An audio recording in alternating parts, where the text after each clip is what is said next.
Ito ang ginawang toy box ng isang napakasamang lalaki kung saan niya dinala at pinahirapan ang halos 16 mga babae. March 22, 1922 sa New Mexico, nagulat ang maraming tao nang meron silang makita isang babaeng tumatakbo ng walang suot na damit maliban sa isang collar at mga kadena. Sumisigaw siya ng sobrang lakas nang sinasabi niya, "Don't let them get me." Nagdatingan naman agad ang mga pulis at dito nga sinabi ng babae kung saan siya nanggaling at inaresto nga agad ng mga pulis ang dalawang taong nakita doon.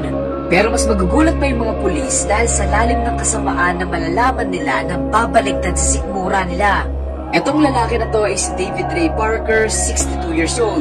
Etong si David ay nandukot ng napakaraming babae at dinala nga niya doon sa maliit na lugar na tinatawag ng toy box ng isang blank chamber. Sa loob nito, ang mga biktima ay makakaranas ng iba't ibang klaseng pagpapahirap gamit ang iba't ibang mga bagay tulad ng mga latigo, mga pang-medical at pang-anong gamit at mga pang-kuryente.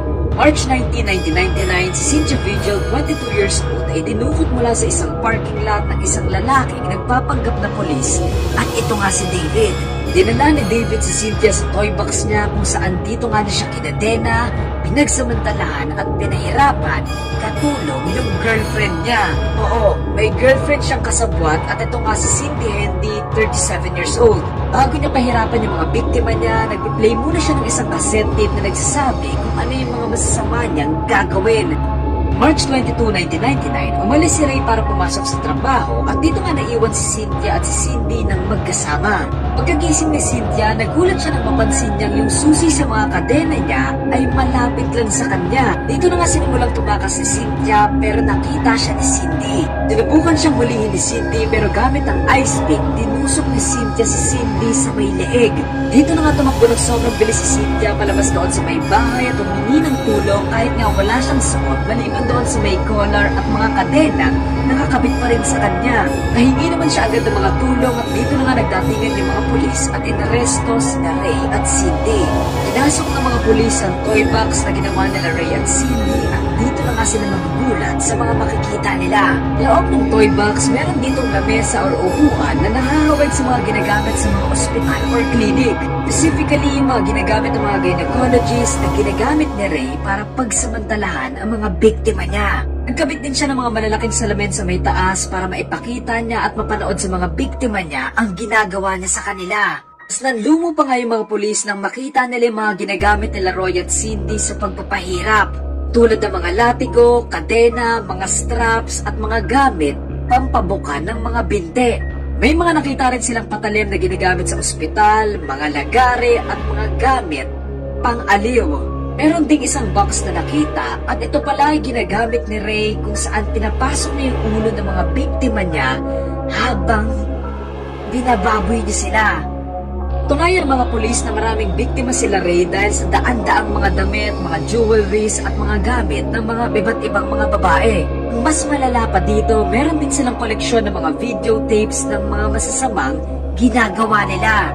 Pag-iimbestiga ng mga pulis, napag-alaman nilang hindi lang pala sina Ray at Cindy ang gumagawa sa krimen na to dahil meron pa pala silang mga kaibigan na sumasali tuwing ginagawa nila to. Pag-aresto kanila Ray at Cindy, maraming babaeng lumutang na nagsasabing naging biktima din daw sila. Nandito si Angelica Montano na dating kaibigan at kapitbahay ni Ray. Pero ayun lang, sa sobrang grabe daw nang nangyari sa kanya, wala na daw siyang maalala sa kahit anong nangyari. Ito na pag-alaman ng mga pulis na gumagamit pala si Ray ng isang specific na gamot para makalimutan ng mga biktima niya yung mga ginawa niya sa kanila. Dahil sa dumadami na nga yung mga nagsusumbong, nagsalita na nga si Cindy sa mga naging kasapot nila. Ayun kay Cindy, ang mismo anak pa daw ni Ray na si Glenda Ray at ang kaibigan nitong si Dennis Roy Yancey ang mga tumulong na dumukot sa mga biktima. Noong June 24, 1996, dinala ni Glenda ang kaibigan niyang si Kelly Garrett at dinala doon sa may toy box. Sa loob nito, inatake na Ray at Glenda si Kelly for 2 days until nag-decide silang anuhin yung leeg ni Kelly at iwan siya at itapon sa may kalsada. Somehow, maswerteng nakaligtas si Kelly at nakapagsumbong pa nga siya sa mga pulis at sa asawa niya pero hindi siya pinaniwalaan. 1997, silang tatlo ay umatake ulit nang dukutin nila si Mary Parker. Magkakasama nilang pinainom ng gamot, pinahirapan at saka hindi pinahinga hanggang sa bawian ng buhay si Marie.